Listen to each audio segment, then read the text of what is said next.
हल्लाबोल भारत न्यूजमध्ये आपलं सर्वांचं स्वागत आहे। पिंपरी चिंचवडमध्ये लोखंडी गेट पडून 3.5 वर्षीय चिमुकलीचा मृत्यू झाला आहे। ही घटना बोपखेलमध्ये बुधवारी दुपारी लहान मुले खेळत असताना घडली आहे। काळजी पिळवटून टाकणारी ही घटना सीसीटीव्हीत कैद झाली आहे। या घटनेनंतर दिघीतील गणेश नगरमध्ये हळहळ व्यक्त केली जात आहे। गिरिजा गणेश शिंदे असं मृत्यू झालेल्या चिमुकलीचं नाव असून बुधवारी दुपारी गणेश नगरमध्ये 4 मुलं खेळत होती। त्यापैकी 2 जण लोखंडी गेटच्या आत गेले। त्यानंतर गिरिजा आणि तिची दुसरी सहकारी ठीक गेटच्या समोर आली।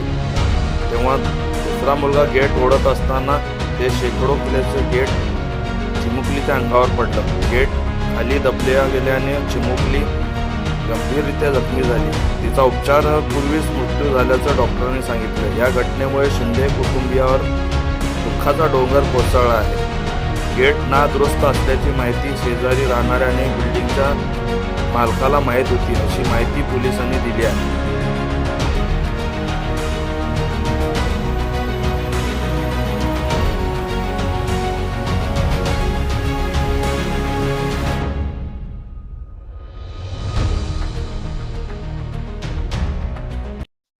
आपल्या शहरातील ताज्या घडामोडी पाहण्यासाठी हल्लाबोल भारत न्यूजला सबस्क्राइब करा आणि बेल आयकॉन प्रेस करा।